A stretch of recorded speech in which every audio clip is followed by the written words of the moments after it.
Hello and welcome to a very special edition of the Hoop Form NBA podcast. As always, Ben Slikerman and Adam Elder in the building, ready to tackle all the news, action, and drama that this league provides us on a daily basis. And News, what action, a night and drama.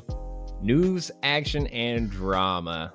That's kind of the new phrase, I think, because that's what it is. And last night, it was nothing short of that. It was a lot of action, a lot of drama, and we're going to go ahead and dive into it. IST Tuesday nights, big night for the NBA. Unfortunately, some of these games were kind of stinkers, really, when you look at it.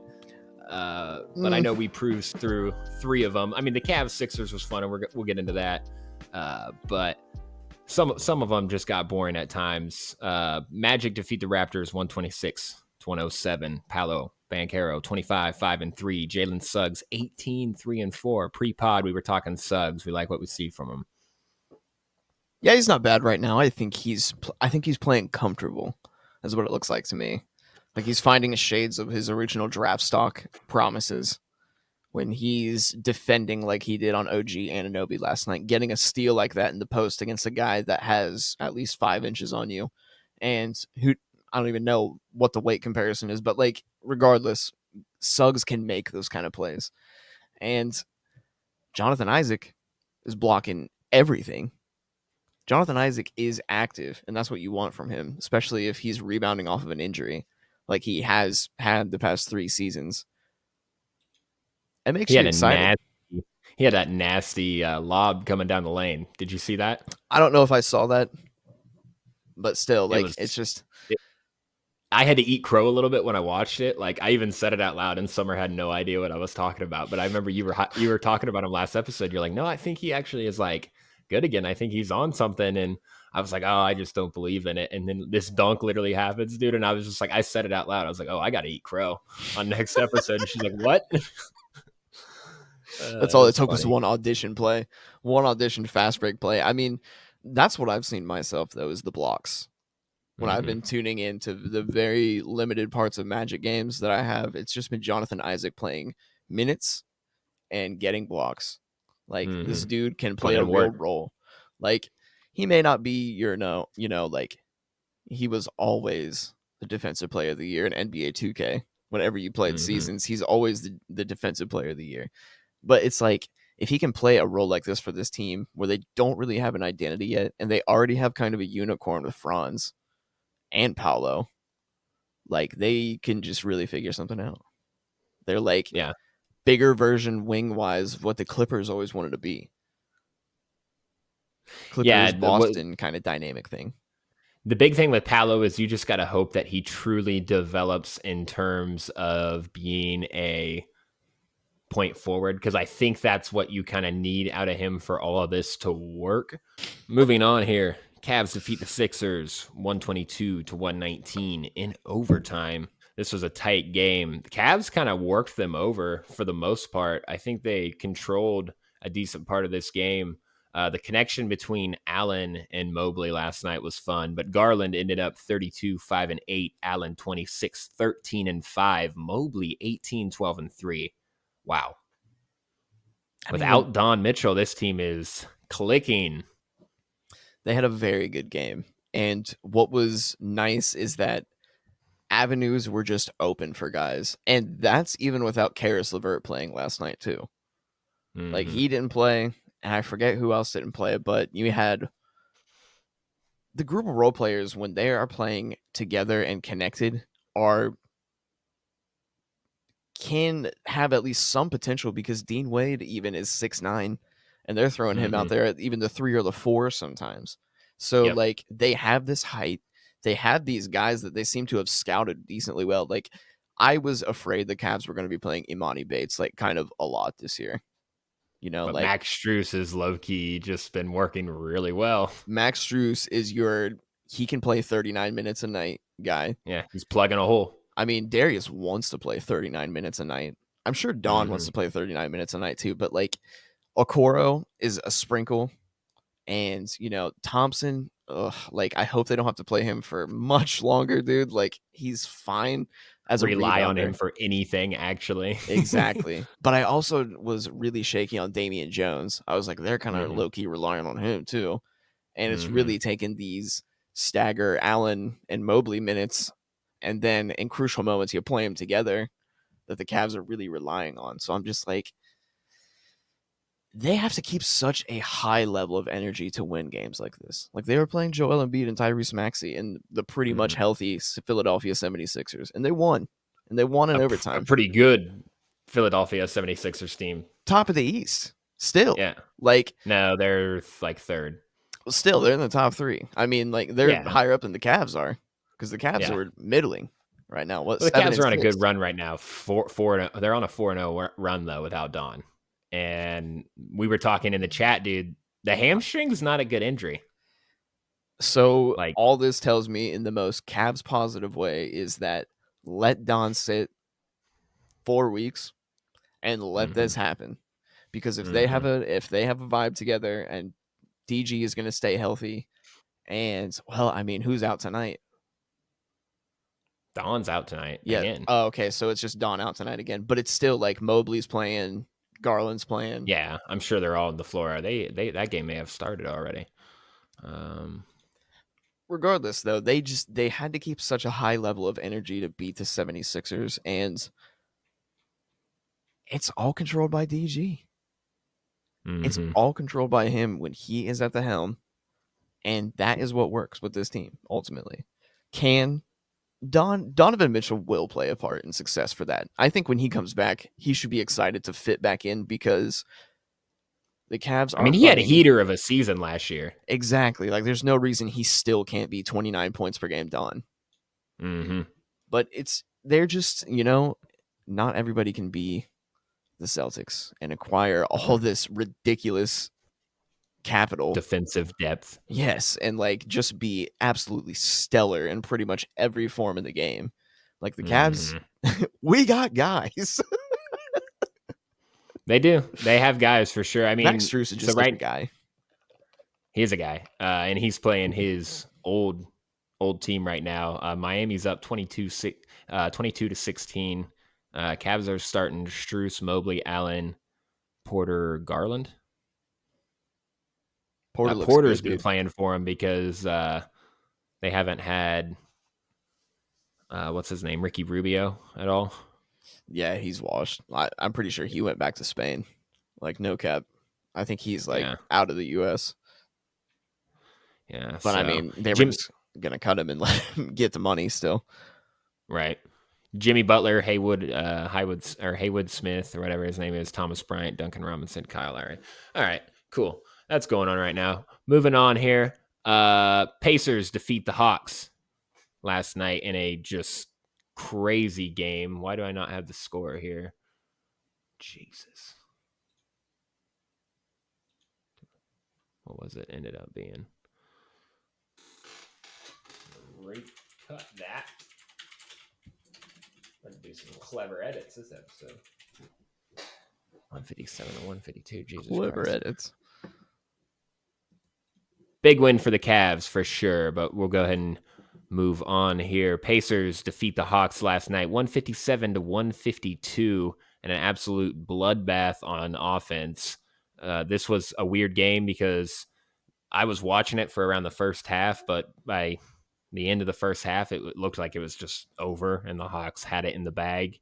And then it just got away from them as the game went on. Tyrese finished with 37, 5, and 16. Buddy Hield put in 24 points. Obi Toppin put in 21 points.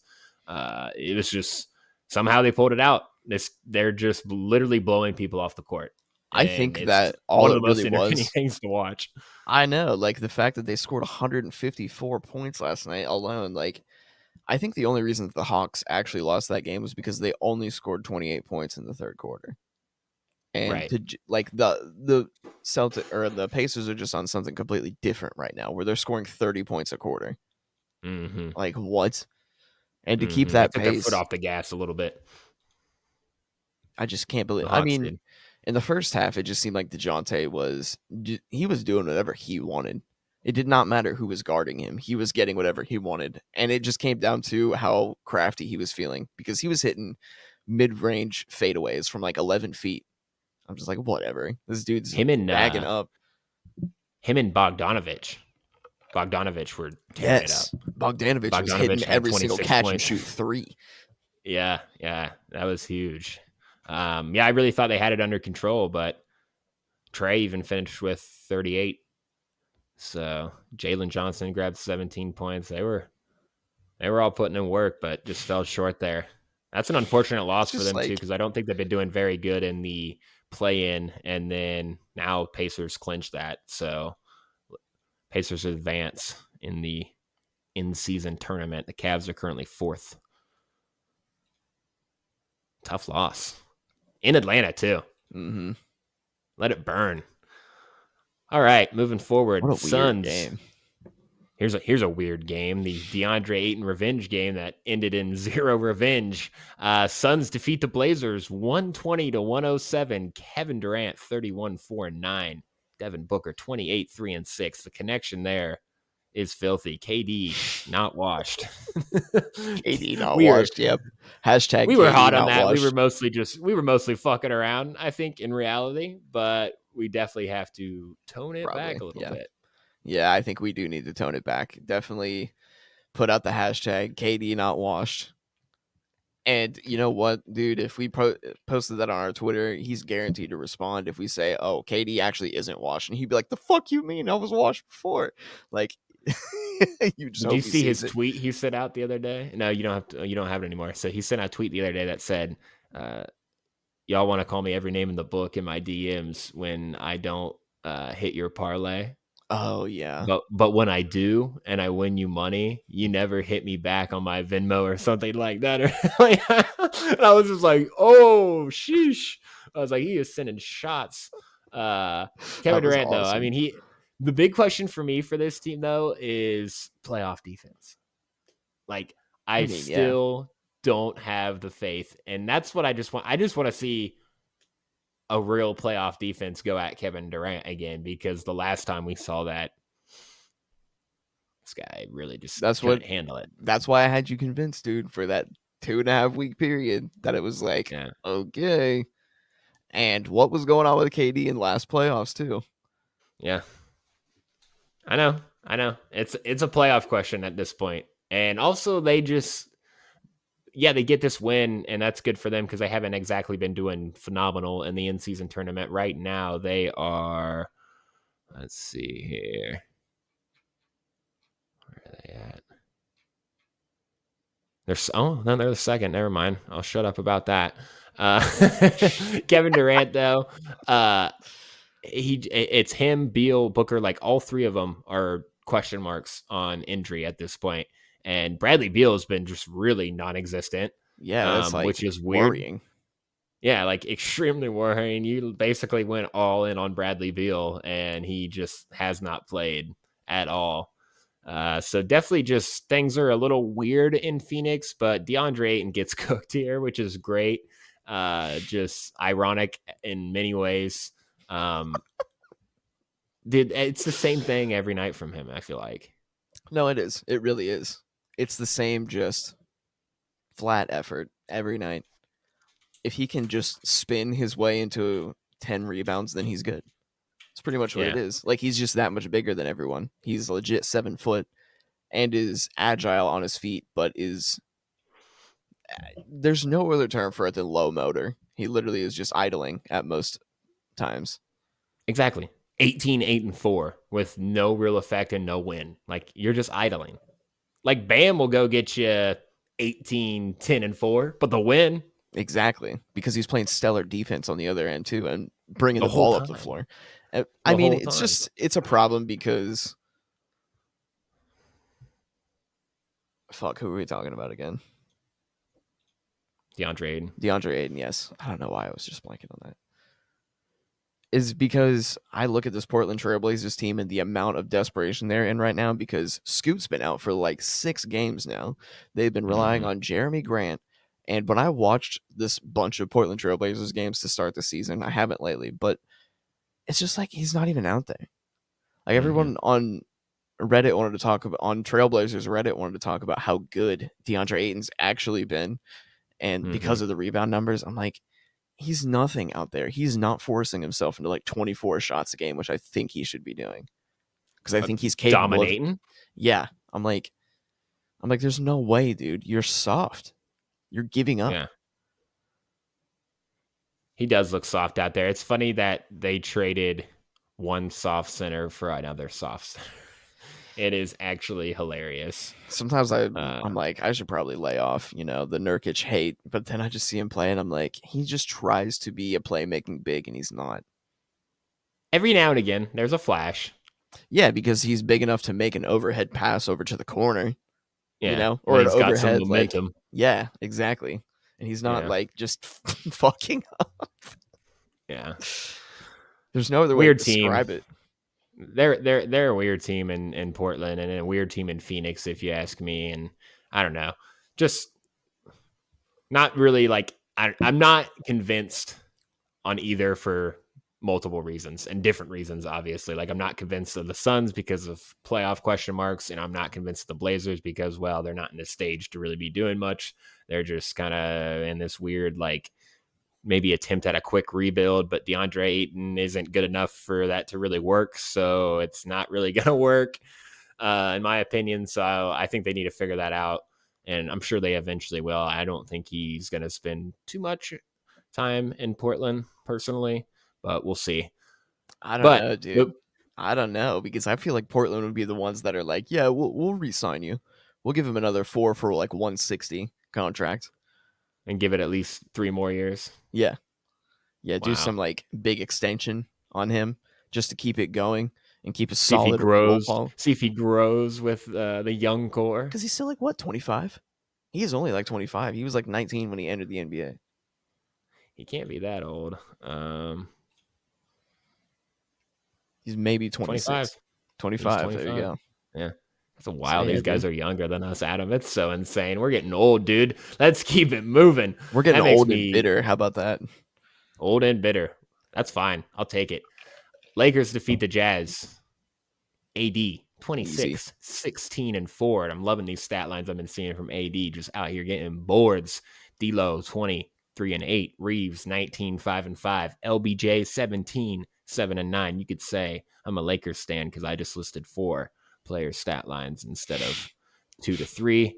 But I'll take that one on the chin if that's what you say about me, because the Lakers have been looking good. They clinch the in-season tournament and advance there in their group. So big win for them, 4-0 in the in-season tournament for their group staging. That is awesome and honestly unexpected, like I said last episode. And they're just keeping it up. And that's the type of game you like to see them win. Their last 2 games have kind of been like that. It's like games you got to win.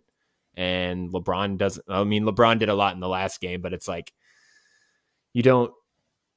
This game, he's only putting up, 17 points. Like, that's awesome. You can win without him having to go get 30, 35. Like, Exactly. that's It's what what you you need always for most wanted of the as a season. LeBron fan.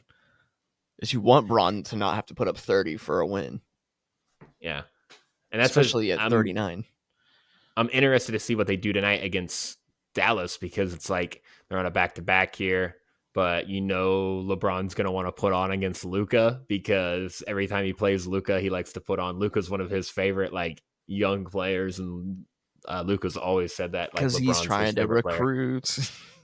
Well, yeah, and Luka's always said that LeBron is like his favorite player, and he tries to model his game after him. So, but that's going to be a fun matchup. But I'm just wondering like how AD and LeBron are going to hold up, and if it's going to get out of hand quick on either side. Like, will either team bench their star guys just to say fuck it and give them a long weekend? I don't know.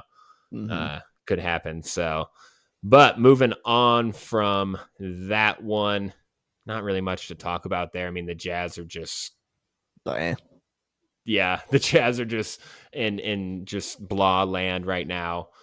So with a loss here to the Lakers is really nothing I feel like that surprising. is such a strike to like the low key, really dorky, analytical NBA fandom because of the Utah Jazz. Because the Utah Jazz were kind of good last year and had something figured out with Larry Markkinen and was an all star. It's just like, and now they just look like an actual young team, like an Orlando But Magic level team. it's just messy though. Yeah, it is very messy. Exactly. You find Yeah, out it's a lot more messy than it should be because they have 5 shooting guards, and no clarity. yeah, no clear 5 shooting guards and 2 bigs, essentially. Yeah, And you're like, ugh. And Jordan Clarkson. putting up 30 a game out here, just going ham. All right. That's it for the in-season tournament Tuesday. Honestly, probably one of the most boring nights yet of the in-season tournament, in my opinion, It was besides fine. the Cavs Sixers. I don't really, the Cavs Sixers is the only game that I thought was truly entertaining, but that's just me. I mean, Um, personally, I would also say like I was only watching maybe 20 minutes a piece of each of these games. right. Like I wasn't getting way invested. It was more of a sample. Because yes, it turns out that it was a Tuesday night of watching Craig Porter Jr. take mid-range isolation shots for the Cleveland Cavaliers, and you're like, wow, this is something. This is real something. This feels like November in the NBA. Big Yeah, surprise. Doesn't but feel it's too much different. IST. But it's It's the IST. Tuesdays, man. You gotta get the vibe. All right, Adam. It's the eve of Thanksgiving. Audio listeners will be able to listen to this tonight. Video viewers, you'll have the video tomorrow. But it's Thanksgiving Eve, and we're very thankful for the entertainment that this league provides us. So we wanted to get thankful. We wanted to get into the spirit of gratefulness here. A team that we're grateful for, and we're looking at a player that we're grateful for. So, Adam, I'm going to let you go ahead and go first. Give us an NBA player that you were very thankful for. It'll always be LeBron James. It'll Every always be time? LeBron. It'll be LeBron every time because LeBron is 39. He just passed 39K. He The is hooping 39K club. 39K club. Braun is He's the eyeing only 40. one literally sitting in the executive lounge alone with what's the tequila? Lobos. Lobos. Lobos on the rocks with a lime, just sitting there by himself. In the 39 at 39. 39, dude. How nutty is that? That would be the great if LeBron could come out 3 emoji, 9 emoji at 39 and like just go from there. Can't believe I'm still doing it. I'm really out. And I still feel like it's my first day every day The kid from in the Akron. facility. Yeah, just a kid from Akron. 25, 8, and 6 at 39 years old, 58% from the field, just shooting great right now. 41% from 3, 69 from the line, and 65 effective field goal percentage. I mean, the guy's just taking care of business, and it's awesome to see. Very thankful for what he provides still, dude. Every time he catches a heater and just takes off at the rim on a back cut and catches the lob, it just goes nuts. Or he's coming down the lane and he catches it. When he catches the pass just right at the top of the paint and comes downhill, it's game over still. I know. It always is. It's just so classic instantly because everybody knows what's going to happen. LeBron's going to run under the rim, go back up, and hang. Mm-hmm. And then just do the greatest celebration ever and just mug people. Just mug them, dude. And then have the absolute greatest Instagram post of all time after the game of that poster. Help the Grizzly. He's incredible. You can't not be thankful for him, dude. He's our GOAT. He's the GOAT. He's the GOAT. He's our GOAT. Yeah. It's undisputed. It can't be Kobe. It can't be Jordan. It's Braun. It should be Braun. And if you're behind, you say it's Curry. Curry's actually my GOAT. Look, Curry is sitting at the table. That's all I'll say. And that's not hot. Curry is No, it's at not the hot, table. but it makes me mad. Oh, it makes me boil. It makes me boil. And I would say that I am not thankful for Steph Curry, but that's mean because he is a hell of a talent and we got to respect talent for what it is. And most of the time we are just being a little overhyped with the Warriors stuff, but there is this deep-seated vitriol for some reason. Oh, not even for some reason, dude. It's all Cleveland. All Yeah, it's Cleveland. good. It's all Braun. Braun, It's yeah. all LeBron. Some That is all. There's Kyrie in there too, though, Yeah, there's definitely some Kyrie because Kyrie 1-on-1 energy. versus Steph isn't even conversation. LeBron James, though, keep doing it, man. We love to see it, and we're thankful for it. I'll go ahead and throw out the player that I'm most thankful for this NBA Thanksgiving, and that's Tyrese Halliburton, dude. Dang. This guy, we were hyping him up. They pulled out the win last night against the Hawks. They clinched the in-season tournament group stage for their group. 24, 4 and 12, 51 from the field, 45 from 3, 92 from the free throw line. Adam, are you ready to just get your mind blown from this guy on offense? As if. Just in general. I'm already not. All right. PER of 28.4, ranked 5th behind Jokic, Embiid, Giannis, and SGA. At the table with literal monsters right now. Respect the SGA too, because I know, dude. I mean, that's slightly premature too. OKC 10-5. They really are 10 either they're 10-4 or 10-5. They're third. They're third in the West. I know that. But Halliburton, man, I mean, a PER of 28.4, fifth in PER in the league. He's plus 67 on box plus minus right now. That's higher than Steph, Dame, Luka, and a handful of other top point guards. It helps when you're helping your offense go 152 points a night. Like, it helps. Insane, dude. And how old is he? Let's see, 23 years old. And he's doing that. I mean, it's like Luka level energy right now in terms of impact and what he's doing on offense. Like Luka level help. That's for sure. Yeah, it absolutely. And the efficiency just blows my mind. He's the second highest true shooting percentage for point guards this season at 67%, and he's only behind Steph. Steph's at like 68 something true shooting, which is ignorant in and of itself. Yes, I know. How automatic is this guy now? And Halliburton's leading the league in. Oh, he's at the table for sure all time. But Halliburton's also leading the league in assists, 144 assists right now total. He's at what, like 12.1? Literally. Yeah, like 12. 12 a game. It just blows my mind, dude. Because it's so fun to watch. And what's great about it too, and one of the most fun things about it, is the pull-up three. Mm-hmm. When he is letting the pull-up three go, it's just like, it feels like he has literal unlimited range. Like, I don't even know. Mm-hmm. Like, he hit a contested one in that Hawks game. I feel like that he straight floated it upwards, and it went. It every time, like that. It has so much arc when he cranks it from like 4 feet from behind the line. The arc on it is insane. I'm like, there's no way this is going in, and then it splashes. I know. You're just like, I'm so confused with this shot, man. It does not look good at all, but it is so wet, man. It's like, insane.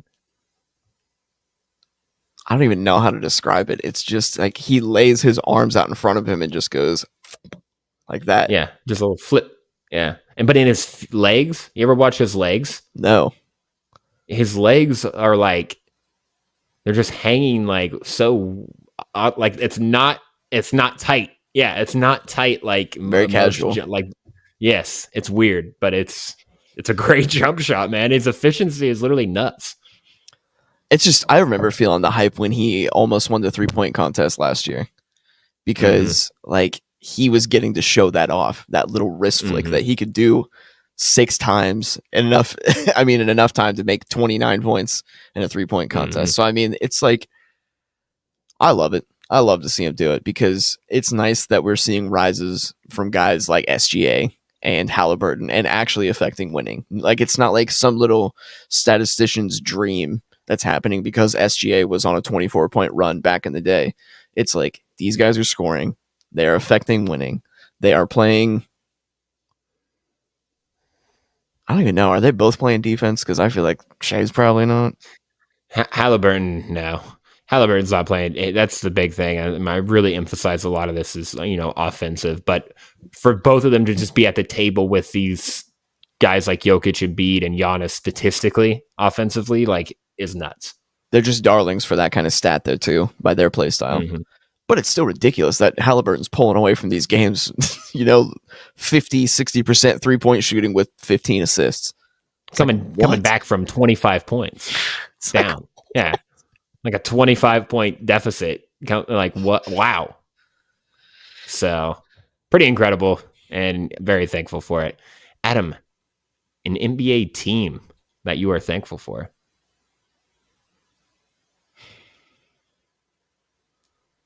I'm thankful that the Portland Trailblazers are still around, even though they let go of Damian Lillard.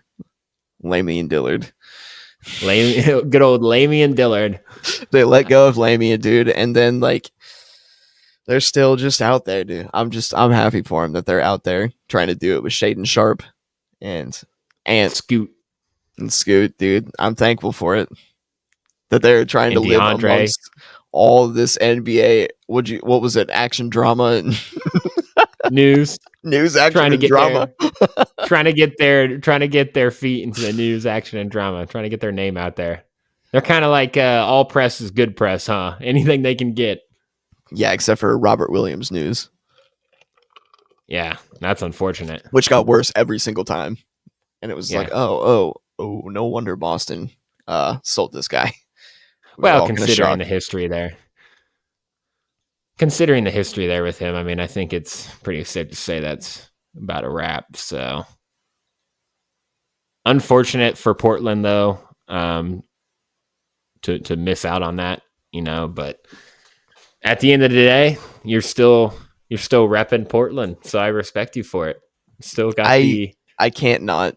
I feel like I can't abandon them. I feel like it's wrong. Disrespectful. It is disrespectful after all these years. Be like, I don't want to even try to pay attention to your games anymore. See, that's why I always try to stick to the motto that I am a players fan, not a teams fan. I follow the players because then I have an excuse to just jump ship at any time just because, I like this guy over here. I'm going to watch him. Yeah. And that's where I'm at right now. It's like not long-term Mavs. Probably not. Long-term. Yeah, probably not long-term. So I'm like Luka, Halliburton, LeBron. Like those are guys that I want to watch on a nightly basis. So I'll follow the players. I could see Halliburton be in Indiana for a while. There's just something about that. I mean, 5 for 260 already. Mm-hmm. So big bag. Yeah, I think he finishes that contract there easily. So yeah, but shouts out to Portland and shouts out to you for sticking with them. NBA team that I am most grateful for. I'm gonna have to go Dallas here, even though I was just saying how I'm a players fan. I am gonna have to go Dallas here, and that is mostly because of Luka. Luka has just been absolutely incredible this season. I'm excited to see him play tonight against LeBron. Right now, Luka is 38-8, 50 from the field, 42 from 3, 74 from the line, and an effective field goal percentage of 59%. He looks incredible. The system is working. He is a system. How about that, James Harden? This guy is the king of driving kick. Huh? He's going to have to eat so much shit for saying that because there's so many guys you could say he's a system. That's Luka Doncic, dude. Don't worry, Adam. We're going to get to James Harden. You just wait. We're going to get to James Harden. I think you already know. I have a fun game here for James Harden, too. All right, good. So, yeah, Dallas Mavericks, they've been fun this season. They're kind of on a slide right now after a hot start, but I think they're still going to figure it out. Some of their lineup data is crazy. Like their best lineup right now is Grant Williams, Derek Lively, Kyrie Irving, and Luka Doncic, and they're just tearing it up. Another really good one is Sub Green for Kyrie, and they're just killing people, especially on offense. So Green has definitely been stepping up for sure after kind of a tough start to this season. But they are sliding a little bit. I think they lost a couple of their last few games. But I think ultimately they're going to be fine. We kept talking about how Luka's just going to carry this team to a good amount of wins this year. So it's going to be fun to watch. I'm always thankful for it. So shouts out Dallas. Adam, you got some other Thanksgiving topics, don't you? So they are 4 terms on this page here that I've written down in this notebook. Turkey, yams, stuffing, and gravy. Those are the 4 things I was thinking about when I think of Thanksgiving. Okay. Turkey. That's like your favorite. Those are like your just Maybe not staples. even my favorite, but I was just like tradition. Think traditional. Mhm. I mean, next up was cranberries. After that, I don't even know. But turkey, James Harden. This Oh. man is cooked, dry, seasoned, and Oh. his wishbone has been broken 3 times. Wow. It has. It really has. Wow. You just took this man's soul. Wow. He is the turkey, man. He is the Good turkey of the call. NBA this year. It's I didn't know funny you that were going to run with that prompt earlier, man. I threw that out there and you ran with it. That's great. I was at That's work. great. I was just like, hit these exact things, but then make it NBA. And it's funny because we've been gushing about Tyrese because he is the stuffing. He is the stat stuffer Okay. of this season. I mean, but I also wanted to go in the direction of Anthony Davis as a literal stuffer. 43 Mm-hmm. blocks this year. Already. My God, yes. 43 15 blocks over games 15 games. in. That's best defender in the league territory. Period. Nobody's saying it. Nobody's saying it. Yeah. No one wants to say it. No one wants to Nobody give the wants to guy the say it. credit when he does AD for show up. deep boy. Exactly. I know. Oh, he And plays that's my problem 56 too. games. I always show so we harp on guys like Kawhi Leonard, Paul George, Kevin Durant at this point, Devin Booker to a certain degree. We will harp on them for not showing up on these games, but when they do show up, my God, There's nothing you like can say. yeah, There's nothing you can and say about a AD doesn't Kawhi get Leonard 42-point playoff game. You're just like, no, okay. yeah, And it's fun to watch, Loki. yeah. It is fun to watch. It's extremely entertaining. I try to be like completely unbiased and just enjoy it for what it is, and it is incredible. But yeah, that's AD. Just I feel like isn't getting the respect that he deserves on defense. I don't really feel like Always. he's. I don't really feel like he really got his shine for what he did last postseason either defensively. But Zach Lowe was definitely a shine in it. I feel like out of all the pundits I was listening to, it was definitely Zach Lowe that was like, Anthony Davis is the best defensive player in the NBA. Full stop. So I had another one, Yams. I was trying to think what Yams could be. Yams. Dunks. So I'm like, okay, who's the dunk leader in the NBA right now? Yeah. Evan Mobley. Evan Mobley's leading us in dunks right now. He's the Yams. He's the Yams. Okay. He's got soft and well cooked yams though. He's not out here like Ant Edwards yams. Like Mobley's always just kind of turning and going poop, like cool and collected. Cool and collected. The yams kind of like cooled off. They're like leftover yams. Low key, that's actually one thing I'm planning to hit tomorrow hard is yams. We got some sweet potatoes. We got some Thanksgiving sweet potatoes. My God, dude. Let's go nuts. I can't wait, dude. I'm going into a food coma. You got any other ones? Let's bring back up Ant Edwards because he is the gravy of this NBA season. Oh, okay. He's got all the sauce. He's got all the sauce this season. That's Ant Edwards. Who's the cranberry relish? I don't Who's know, bitter dude. but sweet at the same time? Ooh. Joel Embiid. Yeah. Joel Embiid. A little sour. A little sour. Yeah. He is. And you actually kind of like it sometimes when it's a little more sour. Yeah. I agree. Either that or Draymond's. Yeah, Draymond could fit that too. Draymond's actually thankful just for cranberries. Thankful for all of the entertainment though from the NBA so far this season, and it's going to keep rolling for sure.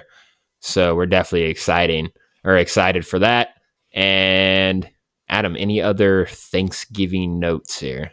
Nope, that was it. Just those 4 terms that I thought it would be funny to actually say because I mean after the James Harden one, I was like, okay, I got to do at least a couple more. That one just flowed out so naturally. I was just like, he's cooked, fried, and seasoned. Dry. It really is. It was poetic. I was poetic. I was very impressed. This man is Very cooked, impressive. dry, seasoned, and his wishbone has been broken a third time. We'll see if it ever gets broken again when he goes and plays for the Oh, don't even say it. Shanghai Sharks. Oh, okay, there you go. The I mean, he'd have Shanghai some Sharks. dignity doing that too. He'd probably actually be good in Shanghai. So 46 points a game. Oh my god. all right, let's move on here. Main event of the evening, so to speak, for this episode. It might be getting a little hot here, maybe not. I actually don't think my list is that hot right now, but I feel like we're we'll gonna see. overlap a lot, honestly. I think we're going to overlap as well. And the idea here is that we determine a top 5 most underwhelming players so far this season. So me and Adam are both bringing a top 5 to the table. We'll start from 5 and work our way to 1, and we will determine between the 2 players that we bring who truly is the most underwhelming, and that's what we'll end on there. We'll have a winner in each spot here, but we might overlap, so it might just handle itself that way. So we'll see. But Adam, if you want to start us off, number 5, who is the 5th most underwhelming player this season so far? This is our second episode in the row of shading someone from the Nets. Spencer Dinwiddie. Underwhelming? Underwhelming, dude. Wow. Think about what this guy was for Dallas. I mean, at a cap, it was like 15, 16 a game, but he looked well placed in the system around Luka. And now he's back somewhere that he's probably at least mildly familiar with. I mean, the entire crew has been swapped out, but he's back in Brooklyn. It's just not, there's no traction. There's no traction to it because all of a sudden he has to start creating himself from 3-point again, and it just doesn't work. When he has to create for himself from 3, not around Luka or the Mavs like general awareness on offense, it just doesn't work. And yeah, he's I mean, 12, 3, and 5 right now. That's what I was about to say. The stat line's 12, 3, and 5, 41, 38, and 68. Taking 9.4 shots per game, 5.9 threes a game. It's just not hitting. Well, I mean, it's also threes just at a good percentage, but it just doesn't look good either. He's also just kind of spinning his tires there. Like, yeah. It's Brooklyn. They don't have a clear direction right now. They're really lacking the guy. They have a guy in Mikal Bridges, but they don't have the guy. People are standing Cam Thomas, but he's just not that. He's a good tertiary scorer, but beyond that, I'm not sure what much else that is. But yeah, it's just, I guess I could see that with Spencer Dinwiddie. I myself had a player from the Nets, but a different player from the Nets. And I think you probably already know who it is. And that's Mr. Ben Simmons. Yep. This guy, non-existent. I mean, how more underwhelming than that can you get? And I'm not saying it was unexpected. Maybe this is an easy take here to have him at 5, even put him on the list. But sometimes you got to pick the low-hanging fruit. And in this case, this guy, like I said, cannot get more underwhelming. And look, I understand he's having the nerve issue, and that is what it is. You never want to see a guy injured. But at this point, it's just, even what he did give us while he was out there, it wasn't anything that you could realistically believe in. The impact still wasn't there. He was still refusing to shoot.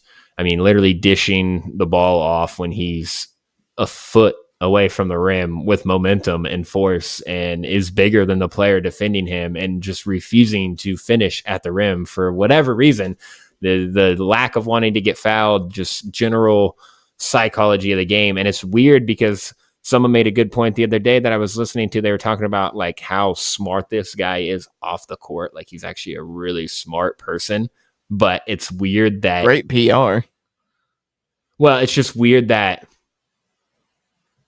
like he's so smart of a player, but he doesn't make the right decisions because he defers so much that it's not the right decision. Most of the time, the right decision would be for him to fucking yam it.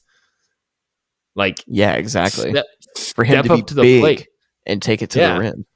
And take it to the rim and finish and get contact. And if you got to go to the line, you go to the line and you hope you crank out a couple. But yeah, it's just, continues to be underwhelming there. So I don't know. Spencer Dinwiddie versus Ben Simmons.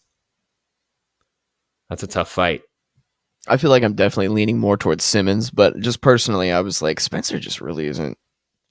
He's kind of part of the problem too, because he ideally should be the starting point guard on this team. If you really think about Right. it, as an NBA Right. veteran presence, like, I mean, for all means, he is right now probably because of Thomas being out. But like, I don't know. It's just they're both disappointing. The Nets are just disappointing all around. Honestly, it's not even like Mikhail's magic can get them anywhere. Yeah. They're just confused, I think. They're just a little lost after that experiment that went horribly wrong with the big They three. should hire So Steve Nash back again. good luck. Good luck. That'd be All right, hilarious. moving on here to number 4. Adam, who is the fourth most underwhelming NBA player this season? I will have to eat crow on this, but I want to say it. Jaylen Brown. Wow. You think it's going to catch up to you? Yes, it will. Because I think it'll come back to about 25 points per game and being a little more conscious of what's going on. Like right now, I'm literally watching the Milwaukee Boston game. Milwaukee's getting spanked by Boston. Porzingis has had two huge dunks, and Jaylen Brown has been playing excellent. Just sucks because they're just on a roll tonight. But like, I felt like every time I was tuning into those Charlotte Hornets and Celtics games, like stuff like that, or like seeing some behind the scenes highlights of these normalish games that they're playing, I'm just like, he doesn't look like he's really out. He looks like a little out of his zone by Porzingis being out there. And did you see the moment where he iced out Porzingis under the rim, pretty much open? Oh yeah, with a mismatch. Like that was the Hornets game. And I'm like, you really just ignored the easy option right there. You're like, yes, Porzingis isn't the best player in the world, but he's insane on offense right now. And like, I don't know why you wouldn't rely on him to have an easy layup. Like Loki might be their like second best player right now. No, he is. He is. Like Drew Holiday and Kristaps Porzingis are like their two most important players. So that begs the question for me. If they don't chip up this year, is Brown gone? I mean, he'd be the one that goes in that situation, right? I think you got to do something drastic at that point. What other drastic measures can you take, though, with this team? I mean, they are so fucking good. Jaylen Brown's going to give you something for sure, but it's just like, what other iterations do you need around Tatum to win the goddamn title if this were to fail? I mean, we just have no idea what could break loose. I mean, think about it. Think about what stars could go. Dawn. I don't know. Tatum. Does Dawn even want to be in Boston? Mitchell and Holiday? Dude, that's pretty I don't want to see it. I don't want to see it. I'd rather have Dawn to the Nets. With Mikhail. That'd be fun. What if that happens this season? Where the Cavs can get like DFS? I don't know. Jaylen Brown, though, underwhelming. Okay. I like that take. a lot. The stat line 21, 5, and 3 on 44, 34, and 72. Free throw and the 3 are a little bit lower than I expect. 44 on the field goal, too, percentage. Not exactly hitting like he usually does. What was he last season? I think around 26, at least 26 and a half, 27. No. Field goal percentage. Oh, I don't know. I just... It looks low to me visually. When I see it, I'm like, there's no way. I'll go ahead and throw out Cade Cunningham as my fourth most underwhelming player this season. Strong pick, similar stat line, 21, 3, and 7. He's 40 from the field, 32 from the 3. 87 from the line, not bad from the line, and a 45 effective. With Cade, obviously this team is just not winning at all. What's their record right now? 2-13. They are 2-13. They're the worst team in the fucking East. Might be the worst team in the league. Yeah, worst team in the league. Just not in the direction. And you know what really sucks, dude? If the lottery ball doesn't fall to you next season for the first round pick. And I don't even know what Fucked. the draft You are is, fucked. but yeah, I mean, you're just fucked. Like if you're not 1 or 2, I think you might be fucked. You're going to be in the lottery for sure, And but they paid Monty. mm-hmm. Paid Monty to like Yeah. see them through this rebuild. Oh my Yeah, god. Cade's in his 3rd season. He hasn't exactly been healthy. Right now, the field goal attempts are up. The percentage is down. He is shooting a little bit better on 3, but again, it's 32% up from 27. So not a significant jump there. The jumper just really doesn't exist. His 2-point percentage has actually gone down from last season. So overall, there's been, mediocre stabilization or an actual regression in some of it. So I don't know. I'm just not very impressed. And he's been catching a lot of flack for their shortcomings here. So Cade Cunningham, 4th, underwhelming. You threw out Jaylen Brown. I'm going to have to concede on this one. I think Jaylen Brown takes the cake just because, like, yes, obviously the Pistons were trying to put something together here. They've been lost for so long. They want to get it together. They want to be a play-in team again. But with that being said, the Boston Celtics have so much more at stake that for Yes. Jaylen Brown to not be, really clicking here, I think it's worse. So yeah, I like that pick. Jaylen Brown, number 4. So far we got Ben Simmons and Jaylen Brown. It's underwhelming. Ben Let's go ahead Simmons and and Jaylen Brown. kick it to number 3, Adam. Who's your 3rd most underwhelming player this season? This is an easy one. Klay Joseph Thompson. Yep. I don't even know if that's his middle name. I don't think it is at all. Klay Joseph Too Thompson. easy, dude. Too easy. 14.4, 3.3, and 2 on 40, 34, 87. Bad. Taking 7.3 3-pointers per night. Bro, he is... And I'm going to say this with the most respect. It is not necessarily his fault. This guy went through 2 of the most... He's trying really hard. He's trying so hard. Probably a little bit too hard.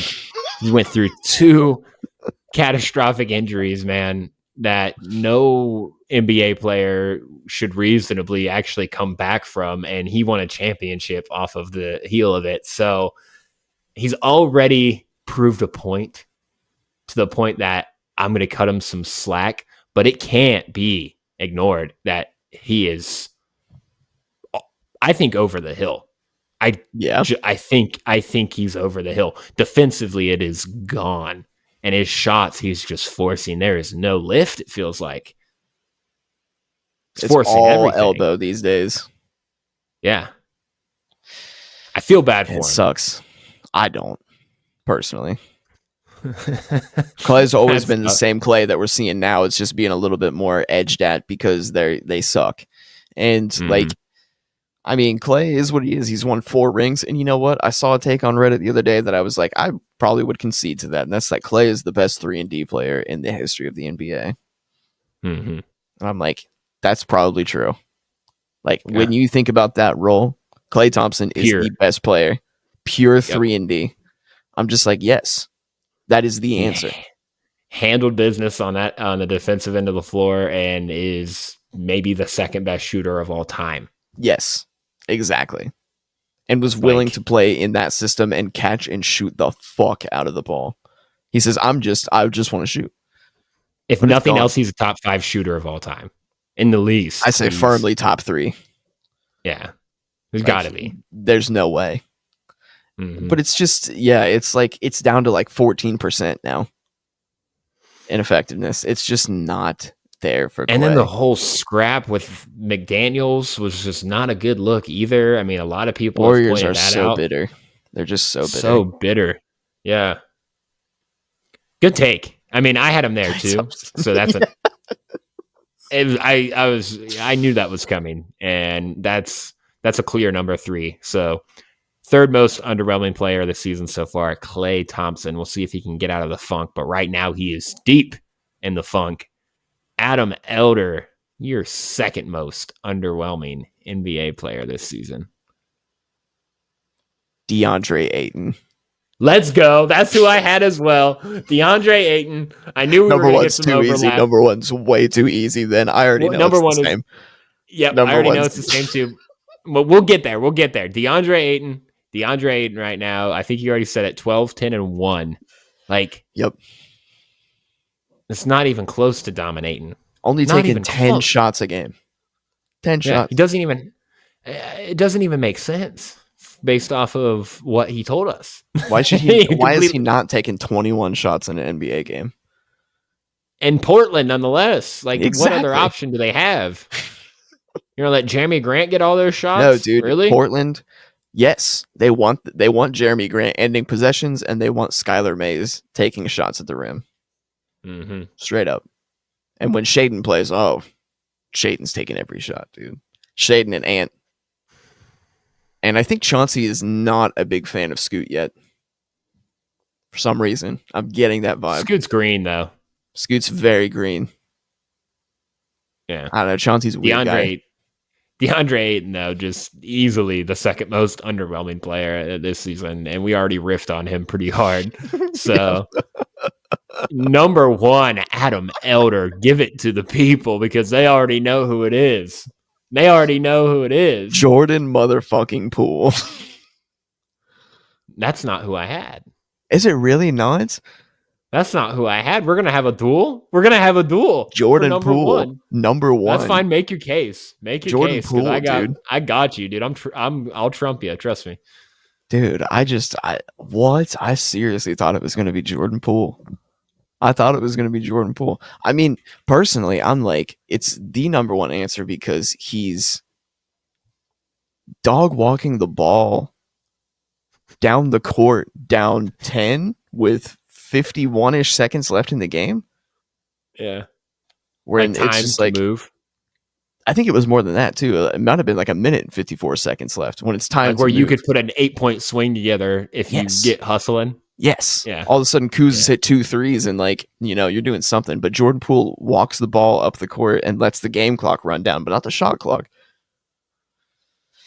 Wow, dude, it was so ridiculous. And I'm just like, I'm actually surprised at how bad he looks to be running an NBA offense. I thought he was so thrown asunder by Draymond Green punching him in the face last year that he was unable to completely participate in that offense without getting out of his head.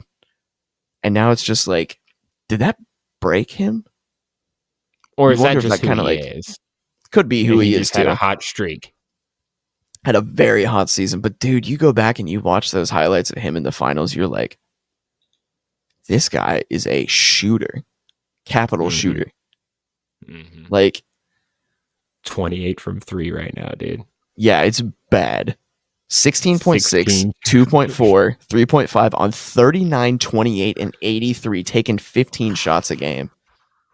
Wow. I mean, to me, that's like, what? Because think about how many pundits you heard over the offseason, too, saying Jordan Poole's going to stumble his way into a 23 points per game season. I'm like, okay. People were high on him. They're like, well, yeah, they're not going to be very good, but Jordan Poole's going to be just lighting high it up 20s every night, scoring 30 plus a game. No, he's not. He's not, because he looks in control of nothing out there. Mm-hmm. Sad, honestly. I'll bring my ace in the hole here. The duel for the number one most underwhelming player this NBA season so far. I'm going to go ahead and throw him out there. The man, the myth, the legend, the beard, James Harden. Oh. I thought it was clear, dude. James Harden. I thought you were locking it in. I said, give it to the people. They already know, because I know people are just over this guy's shit. I mean, I've been over it for 8 months now. So that's why I've been over it for 2 years. 16, 4, and 5. It makes perfect sense, though. He probably actually is the most underwhelming player, and we'll go with that as the but like because of the stakes involved. Straight Yes, up. it's Because the of the same reason stakes it's involved the with same James reason I Harden. conceded to Jaylen Brown. Yep, it's that exactly. Like your Because the pick, Clippers are trying to win. they're trying to. They have to. They have no option. You can't turn back. You have to win. PG is number 17 in points per game in the league. Take that That's what their you best will. player. No other Clipper. No other Clipper is in the top 20. That is their best player, is Paul George. Let that Still. sink in, ladies and gentlemen. Still. What do you think Oh that? my- How do you think that makes him feel? You think he loves it? Yes. Yes. Yeah, He's like, on a I team think of he loves it. superstars, I am the leading scorer. And I have a great podcast. Low-key. Loves this podcast. All right, so we're giving it to James then. Yes, for sure. Because James Harden, once again, the turkey of this NBA season. Dry, overcooked, and poorly seasoned. Poorly seasoned. Overly salty. Like, Way well, it's like salty. expired. No, it's like expired seasoning. So like it tastes like soap now. You know what happens when like the seasoning starts to like congeal and it's like a clump and you have to hit it on your countertop to break it up and then sprinkle it on. Yeah, that's how poorly seasoned this guy is. Just Got a bar congealed soap hamstring. seasoning. Ugh. So that's the list. We got Ben Simmons, Jaylen Brown, Clay Joseph Thompson, not his middle name, but we're putting it out there. that's the narrative. Clay Joseph Thompson, DeAndre Ayton, and James Harden. Most underwhelming NBA players this season. And with that, Adam, we're going to go ahead and wrap it up. As always, stay tapped in with us across all social media at the Dip Network. At the Dip Network. Stay engaged. Let us know what you think of all of the weekly content that we are bringing you. Let us know your takes. Let us know how you feel about our takes. We definitely love hearing from you guys. We appreciate all listeners. So definitely subscribe to us on YouTube and across all the other social media platforms. And as always, Adam Elder, one more take. What you got for us tonight? So my take is a statement, actually. And I've been thinking about it the entire time I've been watching this Milwaukee and Boston game. Those two teams are once again going to be a clear cut above every single Eastern Conference team. Mm-hmm. And it's going to come down to that in the end. But the wild card is Miami. Always. I think that's how this season is still going to play out. It's going to be Milwaukee and Boston are the clear cut. Miami obviously isn't the full season front runner. Who knows though? Because it seems like they follow up every mid-season with a season where they're third in the East. Mm-hmm. And they're for looking a good portion nice right now. Yeah, exactly. Yeah. And they are there right now. Yeah. They're like fourth right now. Yeah. And it's like, oh my God. I'm just watching this game and I'm like, Milwaukee's just, they don't look good enough. They do not look good enough to beat this Boston team. Mm-hmm. Like Dame is out here on an island against Brown and Holiday. Like, fuck, dude. This is actually right now, just this second, was the third big dunk I've seen Porzingis get. He's just reaching over all of them. I think Dame wishes he was in Miami. Personally. I think he does. That hurts me so much, dude. I think we're gonna move on from that. We're not getting into it, Adam. We're not getting into it. Nope. You can't. I wanted it so bad, dude. I wanted it so bad. You gotta let it go, man. It's over. He's not going. Unless he asks for a trade next season. I literally feel like that kind of derailed a part of my life when Dame did not go to Miami. I was just like, we're hitting dimes around here, dude. You went through this phase where you were just so shocked and hurt that he didn't go to Miami. But then it became where you tried to convince yourself that, yes, they can do it. And yes, sure, they will be at the top of the East. But it's like you said, you're watching them right now and you're just like, it's not there.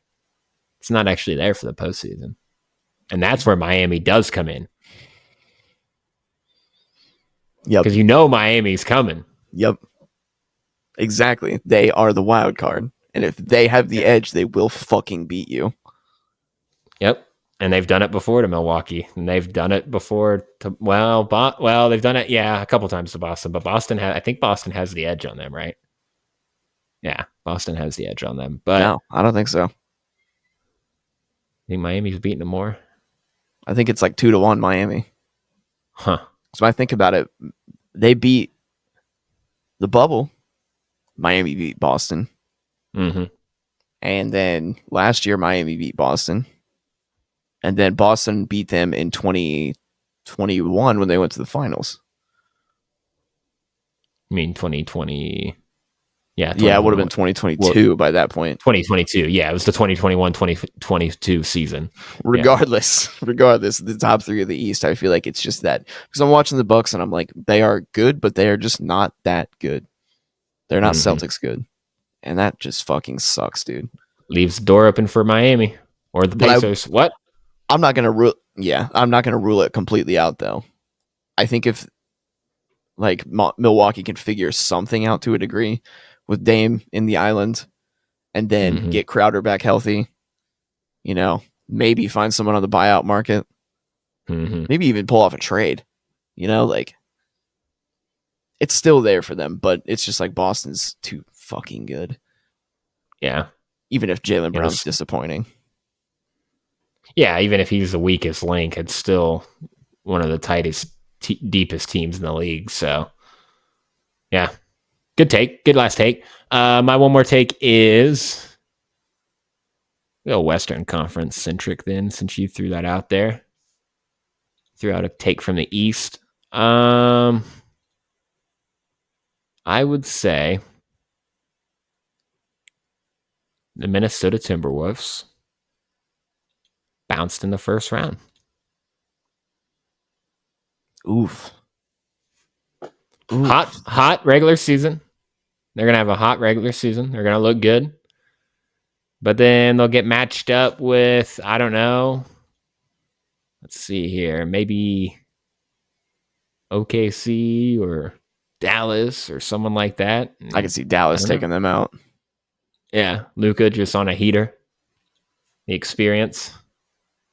Somebody on Reddit today, I was trying to go off in the Reddit comments today, dude. Somebody said that, they were trying to speak up that the Timberwolves are actually the most well-suited team to face the Nuggets and that the Gobert move was made in spite of the Nuggets. That way they can stack up against them, and they're low-key kind of the only team that can. And the only thing I responded to this guy was, brother, I have 47. And that's what Jokic said to, what was it? Yeah, Jokic said that to Gobert. When Gobert said, I got him, Jokic said, brother, I have 47. I'm like, there's no way, dude. You don't got me. Yeah, exactly. Yeah. You're not even like slowing me down a little bit. Right.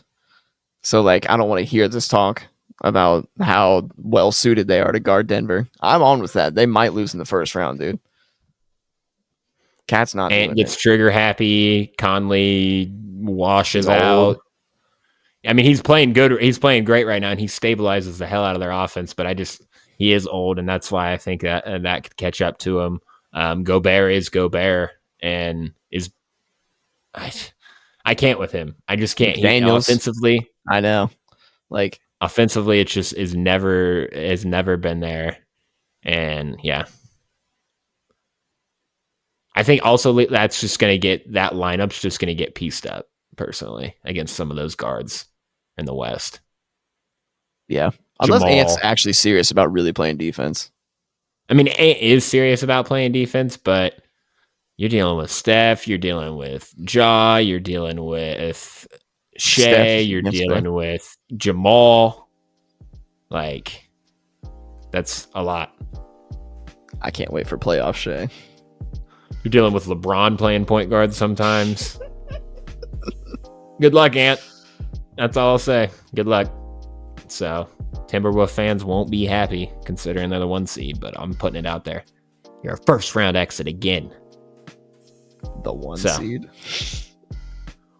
We'll go ahead and wrap it there, though. Thanks for tapping in. If you're celebrating the holiday tomorrow, enjoy. And we'll catch you on the flip side.